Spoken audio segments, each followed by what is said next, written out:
Hi అండి అందరికీ. నేను మీ Divya. Welcome back to Telugu kitchen.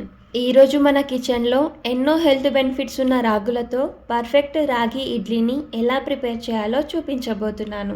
కనీసం వారానికి 1-2 సార్లు ఇలా రాగి ఇడ్లీని ప్రిపేర్ చేసుకుని తింటే ఎముకలు గట్టిపడి దృఢంగా అవుతారు. అలాగే ఎక్కువగా బరువు పెరగకుండా కూడా ఉంటారు.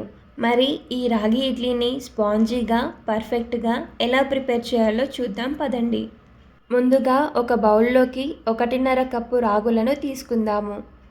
అలాగే ఇందులోకి మనం ఏ కప్పుతో రాగులని తీసుకున్నామో అదే కప్పుతో ఒక అరకప్పు బియ్యంని తీసుకోండి. ఇలా తీసుకున్న రాగులను బియ్యాన్ని నీళ్లు వేసుకుంటూ ఒక 2 సార్లు బాగా కడగండి. ఇలా కడిగేసిన తర్వాత ఈ నీటిని వంపేసుకుని మళ్ళీ ఇందులోకి ఫ్రెష్గా నీళ్లను వేసుకుని ఒక 3-4 గంటల పాటు నానబెట్టండి. అలాగే ఇప్పుడు ఇంకో బౌల్లోకి రాగులను ఏ కప్పుతో అయితే తీసుకున్నామో అదే కప్పుతో 1/4 కప్పు మినపగుళ్ళు లేదా మినప్పప్పును తీసుకుందాము. ఇందులోనే 1/2 టీ స్పూన్ మెంతులని కూడా తీసుకోండి. ఇప్పుడు వీటిని ఒక 2-3 సార్లు మంచిగా కడిగేసుకుని మళ్ళీ ఫ్రెష్ వాటర్ని పోసుకుని నానబెట్టాలి. సో ఇలాగా మనం తీసుకున్న రాగులను మినపప్పును 3-4 గంటల పాటు నానబెట్టండి. 4 గంటల పాటు నానబెట్టిన తర్వాత చూపిస్తున్నాను. చూడండి, చక్కగా నానిపోయాయి కదా. రాగులు అయినా మినపప్పు అయినా చక్కగా నానిపోయాయి. ఇప్పుడు వీటిని కరెక్ట్గా ఎలా గ్రైండ్ చేసుకోవాలి అనేది చూపిస్తాను.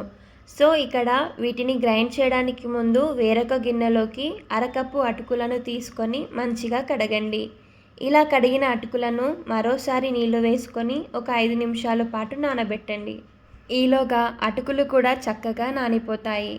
ఇప్పుడు ఒక మిక్సీ గిన్నెలోకి మనం నానబెట్టుకున్న మినప్పప్పును తీసుకోండి. కొద్దిగా వాటర్ని వేసుకొని కాస్త బరకగా గ్రైండ్ చేయండి. ఇలా బరకగా గ్రైండ్ చేశాక ఇందులోకే మనం నానబెట్టుకున్న అటుకులను కూడా వేసుకొని మరోసారి మెత్తగా గ్రైండ్ చేయండి. ఇలా ఎంత మెత్తగా వీలైతే అంత మెత్తగా పప్పును గ్రైండ్ చేయండి. చూడండి, ఇలాగా సాఫ్ట్గా రుబ్బితే మనకు ఇడ్లీ సాఫ్ట్గా కుదురుతుంది. సో ఇలా మెత్తగా గ్రైండ్ చేసుకున్నాక ఒక మిక్సింగ్ బౌల్లోకి తీసుకోండి. ఇప్పుడు ఇదే మిక్సీ గిన్నెలోకి నానబెట్టుకున్న రాగులు బియ్యంని కూడా వేసుకుని గ్రైండ్ చేద్దాము. ఇలా రాగులను గ్రైండ్ చేయడానికి మిక్సీ గిన్నెలోకి కొద్దిగా నీళ్ళను వేసుకొని మరీ మెత్తగా కాకుండా కాస్త బరకగానే గ్రైండ్ చేయండి. ఇలా బరకగా గ్రైండ్ చేస్తే ఇడ్లీలు చాలా సాఫ్ట్గా వస్తాయి. అందుకే నేను ఇలా గ్రైండ్ చేయడానికి రాగులని పప్పుని సెపరేట్గా నానబెట్టాను. నార్మల్గా మనం దోశలోకి అయితే అన్నిటినీ కలిపి నానబెట్టి మెత్తగా గ్రైండ్ చేసి తీసుకోవచ్చు. ఇది కూడా గిన్నెలోకి తీసుకొని బాగా కలపండి. ఇలా ఒకసారి బాగా కలిపి పిండిని పులియబెడదాము. ఇప్పుడే ఈ పిండిలో వాటర్ని వేయకండి. పిండి పులిసిన తర్వాత అవసరాన్ని బట్టి నీళ్ళని వేసుకుందాము. సో ఇలాగా బాగా కలిపాక ఈ పిండి పైనుండి మూత పెట్టేసి పైనుండి కొద్దిగా ఏదైనా వెయిట్ కూడా పెట్టి పిండిని 10-12 గంటలు పక్కనుంచండి. ఇలా పైనుండి వెయిట్ పెడితే పిండి మనకు ఈజీగా పులిసిపోతుంది. 12 గంటల తర్వాత అంటే ఓవర్నైట్ తర్వాత చూపిస్తున్నాను. చూడండి, పిండి ఎంత బాగా పులిసిందో. ఇలా పిండి అనేది చక్కగా ఫెర్మెంటేషన్ అయితే ఇడ్లీలు చాలా బాగా వస్తాయి. నిజానికి ఇక్కడ నేను తీసుకున్న బౌల్ చిన్నది అవడం వల్ల పిండి బాగా ఫెర్మెంట్ అయ్యి బౌల్లో నుండి ఇంత పిండి కిందకి వచ్చేసింది. సో మీరు కొంచెం పెద్ద బౌల్నే యూస్ చేయండి. ఇప్పుడు ఈ పిండిని కూడా సేమ్ బౌల్లోకి తీసుకుంటున్నాను. ఇప్పుడు ఈ పిండిని ఓసారి బాగా కలపండి.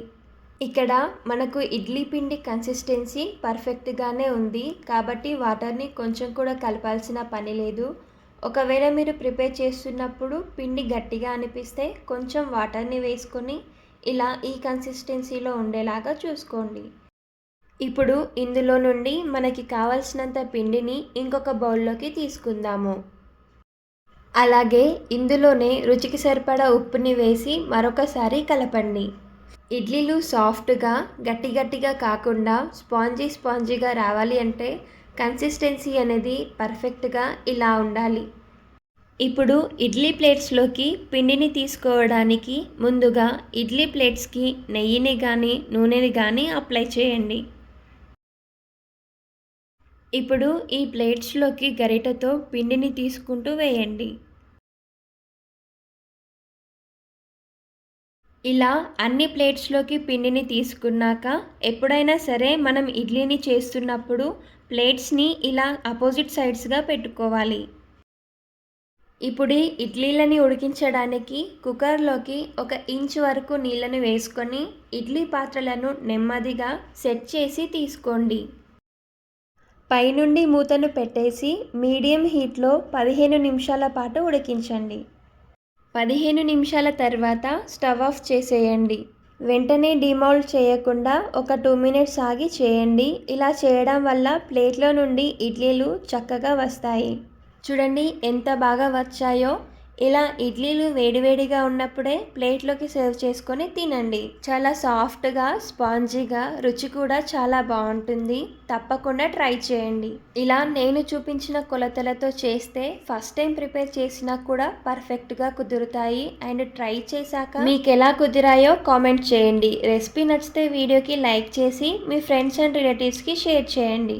మరిన్ని సింపుల్ అండ్ హెల్తీ రెసిపీస్ కోసం మన ఛానల్ని ఫాలో అవ్వండి. Thank you for watching.